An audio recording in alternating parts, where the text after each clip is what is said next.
బంగారం వెండి ధరలు మరోసారి తగ్గాయి. ఇవాళ 24 క్యారెట్ల 10 గ్రాముల బంగారం ధర 2070 రూపాయలు తగ్గగా కేజీ వెండి ధర 6200 రూపాయలు తగ్గింది. హైదరాబాద్ లో 24 క్యారెట్ల 10 గ్రాముల బంగారం 1,52,350 రూపాయలుగా ఉండగా కిలో వెండి ధర 2,37,000కు చేరుకుంది.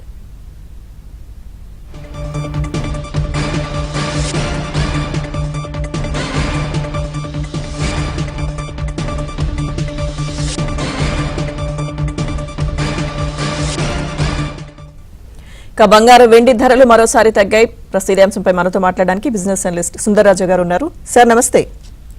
నమస్తే అండి. సార్ గత కొద్ది రోజులుగా ఆల్ టైమ్ హై ఇవన్నీ మనం చూసాం. సో మళ్ళీ కొన్ని రోజుల నుంచి బంగారం వెండి ధరలు రెండు కూడా తగ్గుముఖం పట్టాయి. సో ఇప్పుడు ఈ రోజు మరొకసారి తగ్గాయి. ఏంటి సార్ ర్యాలీ ఎలా ఉండబోతోంది? ఇన్ఫాక్ట్ ఇవాళ కూడా కొంచెం డిక్లైన్ కి ప్రధానమైన కారణం చూస్తే కనుక లాస్ట్ 1 వీక్ గా వచ్చిన ఒక డౌన్ ట్రెండ్, ఒక కంటిన్యూషన్ ట్రెండ్ అనుకోవచ్చు.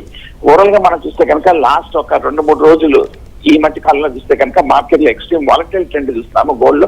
ఎందుకంటే అంతక్రితం మన లాస్ట్ వీక్ ఒక స్ట్రాంగ్ నీజర్ రియాక్షన్ ఒక 20% వరకు తగ్గిన తర్వాత మార్కెట్ లో చూస్తే కనుక గోల్డ్ అండ్ సిల్వర్ ఈ లెవెల్లో కొంచెం ప్రైస్ డిస్కవరీ కోసం కొంచెం స్ట్రగుల్ అవుతున్నట్టుగా కనిపిస్తుంది.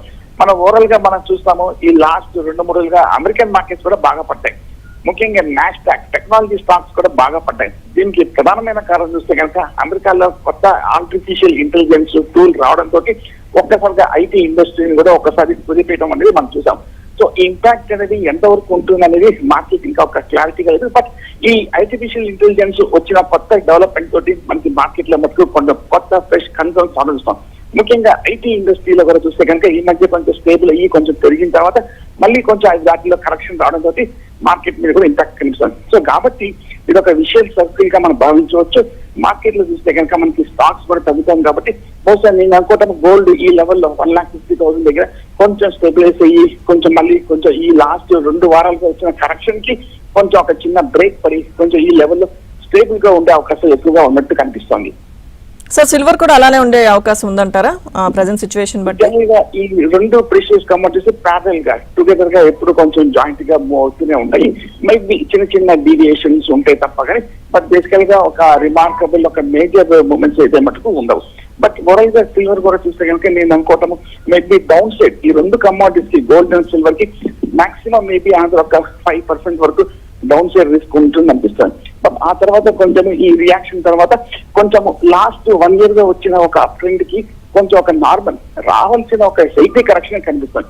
ఇన్ఫాక్ట్ గోల్డ్ అండ్ సిల్వర్ ఈ మధ్య కాలంలో బాగా పెరిగిన తర్వాత పడలేదు, పడిన దానికి పెద్ద ఏమైనా ఆశ్చర్యపోకర్లేదు, ఇంకా పెరుగుతూనే కొంచెం ఆశ్చర్యపోవాలి. ఎందుకంటే స్ట్రాంగ్ రన్ తర్వాత నార్మల్ గా ఫైనాన్షియల్ మార్కెట్స్ లో ఒక కరెక్షన్ మీద వస్తుంది.